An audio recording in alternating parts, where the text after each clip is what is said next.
Hi everyone, welcome back to another episode of the Performance with Purpose podcast and video series. I'm your host, Dr. Charles Inferna, and today we're going to be spending some time talking about one of my most favorite topics in all of sports coaching, and that's coach-athlete relationships. And I've had the pleasure since 2020, since COVID happened, to publish 3 articles, 3 peer-reviewed journals that were focused on coach-athlete relationships. Also, and I mentioned it in an earlier video as well, my first book's going to be coming out late 25, early 26. That basically is a 4-year overview of how a coach-athlete relationship evolved from Luis Rivera's freshman year when he was a thrower at Nazareth College, seemingly coming to Nazareth, never throwing before, to 4 short years later becoming a national champion, being ranked in the top 10 all-time for Division III for men's 35-pound weight throwers, through his post-collegiate journey and future endeavors that we're not going to talk about right now, but that we will talk about later. And essentially, the coach-athlete relationship that he and I developed, I was not really aware of what was developing and what was happening while we were working together. Essentially, I came to Naz in the fall of 2012. I hadn't coached in a while. I was at a impasse in my life with other things, if you will. But one of the things that I knew that I wanted to get back into was coaching. And just through some happen chance and what have you, had the opportunity to meet with James Goss. He was the head coach at Naz at the time, and he still is.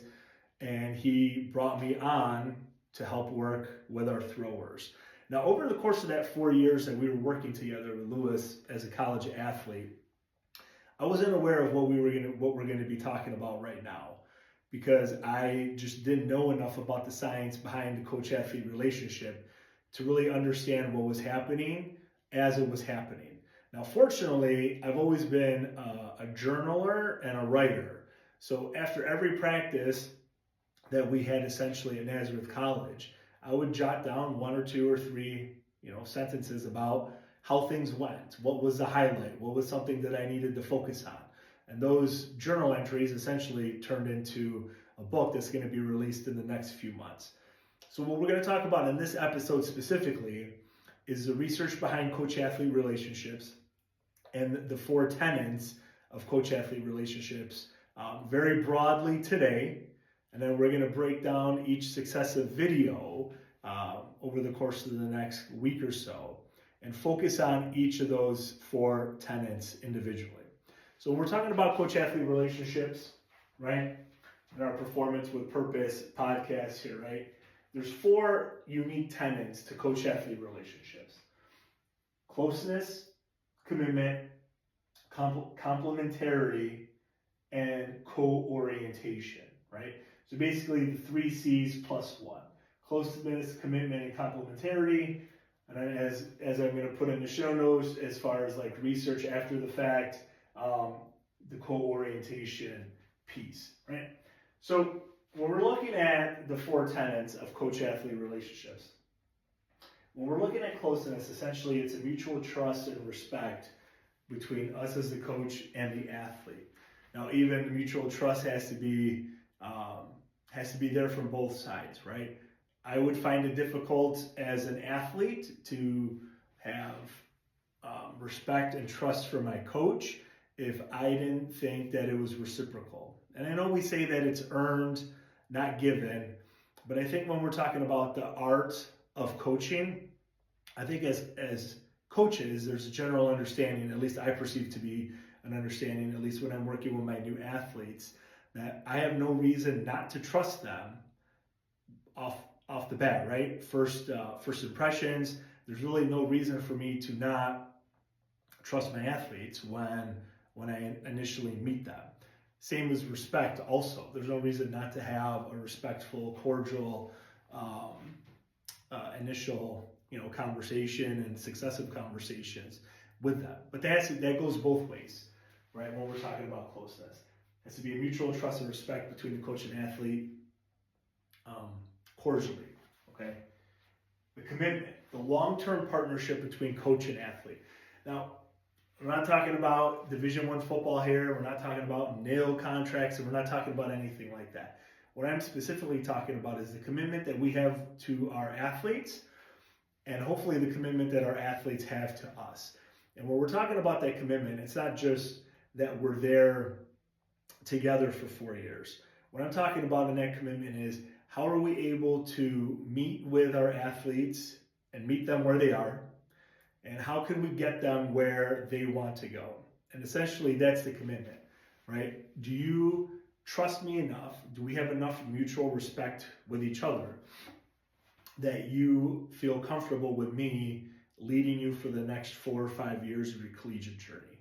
That's essentially a really important component of what we're talking about, right? Like, we want to make sure that as coaches, we show that commitment, that dedication to our athletes, but we also want to make sure that those athletes are dedicated to us as well. And it's something, like I said, in the next few successive weeks, we're going to talk about, or not successive weeks, successive episodes, if you will. Complementarity, or cooperative interactions, right? Do we have those mutual cooperative interactions with our athletes when we're in practice, when we're on the bus, going to and from competition, when we're in the weight room, when we're in competition? How cooperative are we with each other, right? If I prescribe this is the workout plan for the weight room and I'm not able to attend that weight room session, I am going to hopefully understand that that's going to be a cooperative interaction, that I'm going to trust my athlete to go to the weight room and do what they say that they're going to do, or at least do what I ask them to do in the weight room, right? So there's a little bit of commitment there. There's some trust there with the closeness and complementarity as well. Now, co-orientation really brings all of this together, right? Co-orientation. It's a shared understanding of the roles and responsibilities that we have as coach and athlete, right? And it has to work. Now, it takes a long time for that relationship to develop, and it takes a long time for that bond to be there between coach and athlete. But it's a shared understanding. It's a shared understanding that you and me and you, we're working towards common goals, and we're going to work towards those common goals together, right? Me as a coach, we're going to lay out a map. We're starting here. Excuse me. You want to get there. This is how we're going to get there together. And we work cooperatively in order to ensure that we can hopefully make that happen, right? There's going to be maybe a few bumps in the road. Excuse me. Our journeys are not always going to be linear with each other. There might be some setbacks, but we have to have an understanding that it's shared. Like, this is where we want to go. I trust the athlete that they're going to do what they say in order to get where they want to go. I know they're committed. We're going to be cooperative. We're going to work together on this.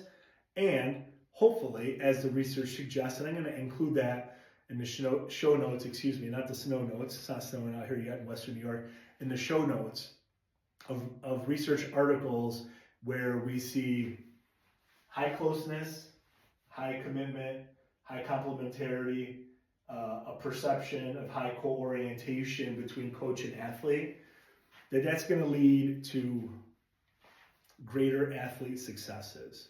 Okay? We can't be great without one of these. Now, athlete could probably be great, right? An athlete maybe may not achieve everything that they want to if there's something missing here. But we know that the research suggests that if we have a perception of high closeness, commitment, complementarity, and co-orientation, and that perception between coach and athlete, not just with one person in the relationship, in the dyad perceiving that, but both people perceiving that there's going to be a greater chance, a greater opportunity that athlete is going to achieve their goals and dreams, as it compared to the athlete and coach that might have one or two or three of these components missing.